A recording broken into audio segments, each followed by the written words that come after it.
श्रीमन्नारायण नारायण नारायण श्रीमन्नारायण नारायण नारायण श्रीमन्नारायण नारायण नारायण श्रीमन्नारायण नारायण नारायण श्रीमन्नारायण नारायण नारायण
श्रीमन्नारायण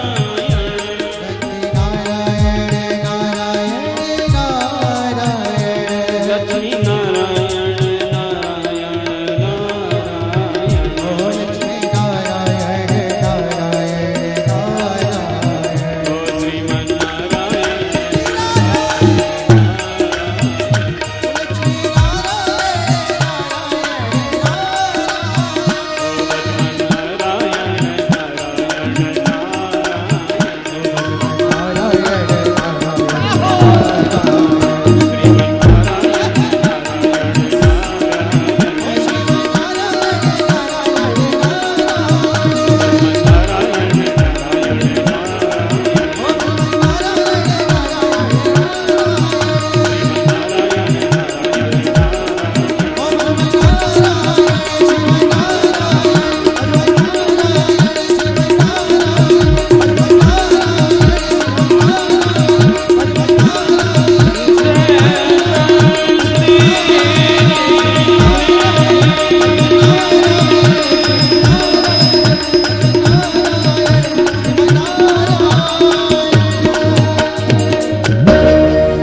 जय जय श्री राधे श्याम। नारद की वीणा बजाते बजाते बंधु वृंदावन में पधारे।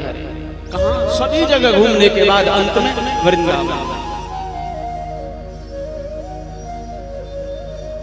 जैसे ही वृंदावन में पधारे बंधु, वहां उन्होंने अद्भुत दृश्य देखा। वहां सभी लोग, न कोई ज्ञानी है, न तपस्वी है, न समाधिस्थ है, सब जितने भी थे सबको एक ही रंग में रंगा पाया। और वो रंग राधा रानी की भक्ति का था, भगवान बिहारी जी का। सबको राधे राधे बोलते देखा। जय जय श्री। वृंदावन में आकर के नारद जी आनंद में डूब गए। जो त्रसित होकर के आए कलयुग के प्रभाव से वृंदावन में आके देखा तो वृंदावन में एक भी व्यक्ति कलयुग से प्रभावित नहीं, सब भगवान की भक्ति। बिहारी जी का दर्शन किया। दर्शन करने के बाद मन में आया, चलो यमुना पर जाकर के थोड़ा यमुना का पान भी पी। क्योंकि संत लोग कहते हैं कि रमण रे लोट्यो नहीं और किया न जमुना पान। रे नर तू जान्यो नहीं या ब्रज को तत्व महान। ब्रज में जाकर के अगर यमुना का पान नहीं किया, उस ब्रज रज को माथे से नहीं लगाया, ब्रज की रमण वेदी में लोट नहीं लगाई, तो तुमने ब्रज को जाना ही नहीं। सोचा बिहारी जी के दर्शन हो गए, चलो अब यमुना पर यमुना पान कर लो। आए नारद यमुना के किनारे और यमुना पान करके लौट ही रहे थे, तभी एक दाईं तरफ इन्होंने दृश्य देखा। एक युवती स्त्री बैठी हुई है, 10 स्त्रियां उस स्त्री की हवा कर रही हैं। और मजे की बात देखो, वो जो बैठी हुई है वो युवान है और जो हवा कर रही है वो बूढ़ी है। और न केवल वो हवा करने वाली बूढ़ी मां ही सेवा में लगी है, 2 बुड्ढे हैं जो एक पैर पे सिर रख करके एक बुड्ढा सो रहा है, दूसरे पैर पे सिर रख के दूसरा बुड्ढा सो रहा है। युवती ये आश्चर्यचकित दृश्य देखा, नारद जी के मन में जिज्ञासा आई। भैया देखने में तो ये आता है कि बूढ़ी स्त्री की युवान स्त्री से, यहाँ तो उल्टा हो रहा है। देखे तो चले पास में, और जब पास जाने लगे फिर भाव आया नहीं नहीं मैं संत हूं और संतों को तो स्त्रियों से दूर ही रहना चाहिए। तो नारद जी लौटने लगे। जब लौटने लगे तो उस युवती स्त्री ने आवाज लगाई, संबोधन किया, भो साधु क्षणं तिष्ठ, भो साधु क्षणं तिष्ठ, मच्चिन्तामपि नाशय, दर्शनं तव लोकस्य सर्वथा अघहरपरम्। गौर से सुनिएगा, बड़े समझने की कथा है।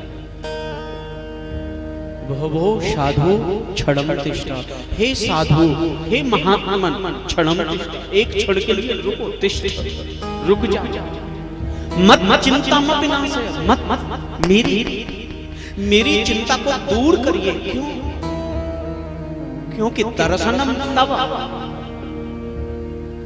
तब माने आपके, दर्शनम माने दर्शन, लोकस्य इस संसार के सर्वथा अघ माने संत हो और आप जैसे संत के दर्शन करने से अघ हर परम, अघ माने पाप, तुम जैसे संत के दर्शन करने मात्र से पाप नष्ट हो जाता।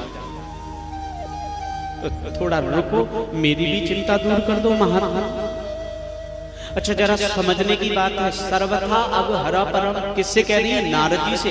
तब दर्शनम लोकस्य, तुम्हारे दर्शन से, यानी नारद जैसे संत के दर्शन करने से पाप नष्ट हो जाते हैं। ये भागवत का श्लोक कह रहा है। और आपके ज्ञानार्थ बता दूं, दुनिया में अगर किसी भी व्यक्ति को अपने पाप विनष्ट करने हो तो केवल दुनिया में 3 साधन हैं जिनसे पाप नष्ट होते हैं।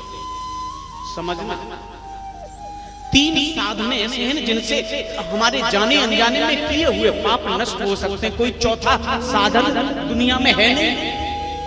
पाप विनष्ट करने का एक सूत्र मैं तुम्हें दे जाता हूं। 3 काम करना, पाप अगर गलती से हो गए, भूल से हो गए तो नष्ट हो जाएंगे। वो 3 काम है। पहला, संत के दर्शन, किसी सच्चे संत के दर्शन हो जाए तो पाप नष्ट हो जाए। दूसरा, रामचरितमानस में भगवान स्वयं बोले हैं, सन्मुख होए जीव मोह जबहि, जन्म कोटि अघ नासै तबहि। सन्मुख भगवान के शरण में जो कोई हो जाए, भगवान के आश्रित हो जाए, भगवान को समर्पण जो कर दे, भगवान कहते हैं उस व्यक्ति का मैं जन्म जन्मांतर का पाप तत्क्षण नाश कर दे। तो भगवान के शरण जाने में पाप नष्ट हो जाते। गीता में भी भगवान ने कहा है, सर्वधर्मान परित्यज्य मामेकं शरणं व्रज, केवल तुम मेरी शरण में आ जा, मोक्षस्यामि मा शुचा, मैं गारंटी देता हूं तेरा सभी पापों से विमुक्त करके तुझे मोक्ष दे दूंगा, ये गारंटी देता हूं। तो केवल मेरी शरण में आ जा। परमात्मा की शरण में बस चला जाए कोई, पाप नष्ट हो जाए। संत के दर्शन हो जाए, किसी सच्चे संत के दर्शन हो गए, पाप क्षण नष्ट हो जाए। तीसरा उपाय है नाम संकीर्तन यस्य सर्व पाप प्रणाशन।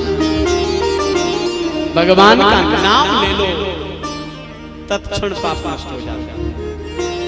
कलयुग केवल नाम आधारा, सुमिर सुमिर नर तनय मानस के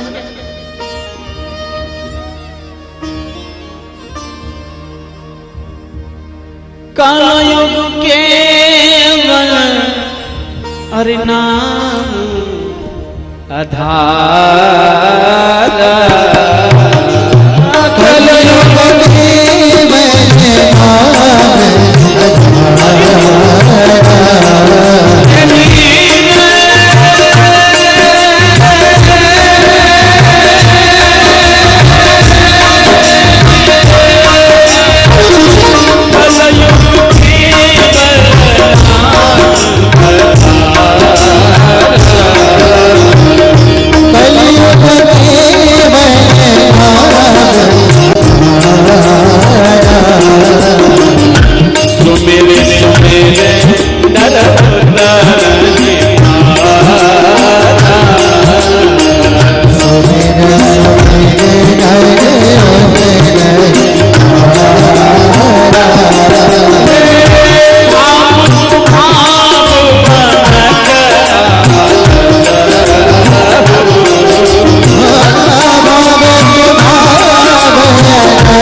दुनिया में 3 साधन ही जो भगवान के माध्यम से प्राप्त हैं पाप विनष्ट करने के।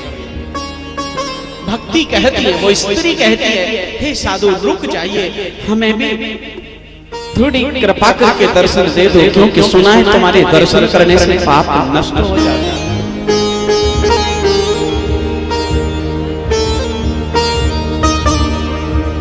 प्रभु रुक रुक रुक एक क्षण के लिए। नारद जी रुक गए, कहो देवी तुम हो कौन और क्यों रोक रही हो मुझे, और ये तो बताओ तुम्हारी चिंता क्या है, पहले चिंता तो बताओ तभी तो दूर करूंगा।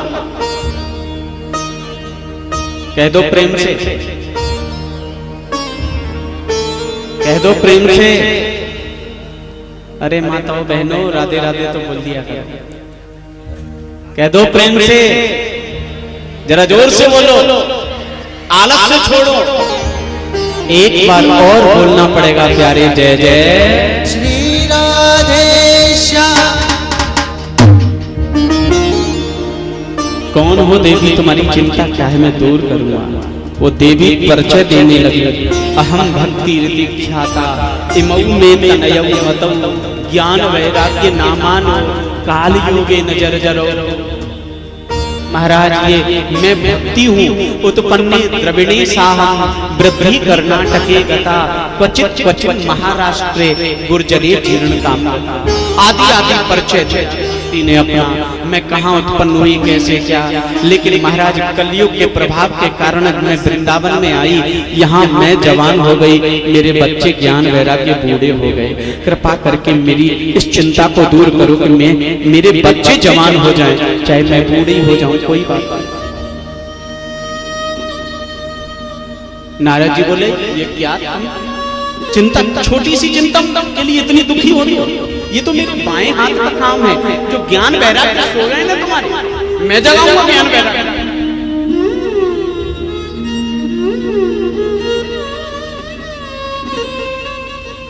आहा कितनी सुंदर बात कह रहे हैं, मैं जगाऊंगा ज्ञान वैराग्य को। वेद वेदांत घोषैश्च गीता पाठ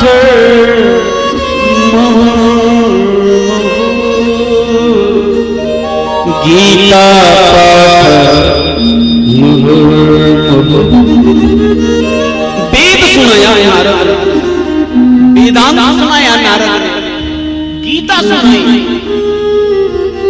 वेद सुनाया, सारे उपनिषदों का सार भी सुना दिया।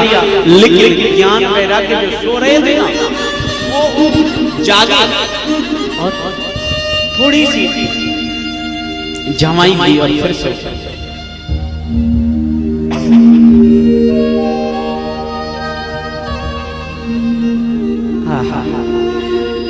जमाई गई और सो गए। नारद जी चिंता में पड़ गए। वेद सुनाया, वेदांत सुनाया, गीता सुनाई, सब कुछ तो सुना दिया, ये ज्ञान वैराग्य जाग ही नहीं, फिर से। अच्छा जरा समझने का प्रसंग है, इसलिए सुना रहा हूं आज ये कल की कथा, क्योंकि ये कथा सुनाए बिना आगे की कथा तो कहानी है, वो तो मैं जल्दी जल्दी सुना दूंगा, लेकिन ये सुनाने की कथा तो ये है। ज्ञान वैराग्य इतना प्रयत्न नारद के करने पर भी नहीं जागे। वेद वेदांत सुना दिया लेकिन जागे नहीं। क्यों?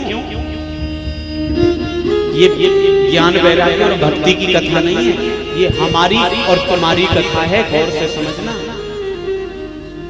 ये कथा केवल दृष्टांत मात्र है, सिद्धांत यह है कि हमारी तुम्हारी कथा है, हमारे अंदर भी ज्ञान वैराग्य है, लेकिन सोए हुए। ज्ञान वैराग्य जो सो रहे हैं उन्हें जगाना भर है, समझने। हम ज्ञान की बात करने के बावजूद भी ज्ञान का आचरण नहीं करते। क्यों? क्योंकि ज्ञान वैराग्य जो हमारा है ना, वो सोया हुआ है। अज्ञानेन आवृतं ज्ञानं तेन मुह्यन्ते जनितम्। गीता का 7वां अध्याय वो कहता है अज्ञान से ढका हुआ ज्ञान है ना हमारा। गीता और वेद सुनाने पर भी ज्ञान लोगों का क्यों नहीं जाग रहा? आज आपको ही भागवत की कथा सुनाई जा रही है, हमारे साथ के भी लोग कथा सुन रहे हैं, साउंड वाला भैया भी सुन रहा है, हमारे ये वीडियो वाले भी सब सुन रहे हैं, लेकिन ज्ञान की बात सुनने के बाद भी आचरण में क्यों नहीं आ रहे? क्यों नहीं वैराग्य हो रहा? क्यों नहीं भक्ति जाग रही? क्यों नहीं हमारा ज्ञान जाग रहा? क्यों? क्योंकि हमने अपने ज्ञान को जगाने का प्रयत्न किया ही नहीं, हमने ज्ञान को ढक रखा है, ढक रखा है। किससे? अज्ञान से। इसलिए जागा हुआ, एक बात बता दो, ज्ञान वैराग्य इसलिए नहीं जगे क्योंकि वो जगे हुए ही थे। कोई सो रहा हो व्यक्ति, जरा ध्यान से सुनना, सो रहा हो तो उसको जगाया जा सकता है, लेकिन जो जागा हुआ है और सोने का नाटक करके पड़ा उसको जगाना बहुत मुश्किल है। हम लोग ऐसे ही नाटक करके पड़े हुए, जानते सब हैं। क्या जानते हैं?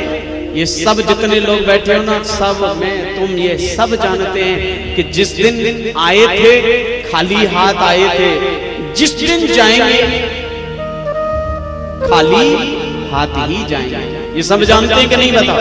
ये माताएं बहनें जानती हो ना, जिस दिन आए थे खाली हाथ आए थे, जाएंगे उस दिन भी खाली हाथ जाएंगे, लेकिन फिर भी पैसे को मरे जा रहे हैं।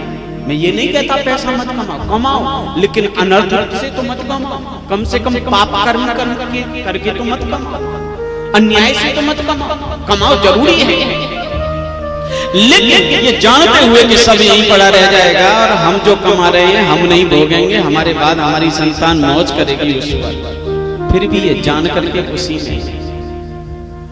अब बताओ ज्ञान कहां से समझ में आया? बात वही है, जो सोया हुआ है उसको जगाया जा सकता है, और जो जागा हुआ है जाग करके भी सोने का नाटक किया हुआ, तो फिर कैसे? ये सब जानते हैं कि ये मानव का शरीर भगवान के भजन के लिए, बिना भजन के ये जीवन बेकार।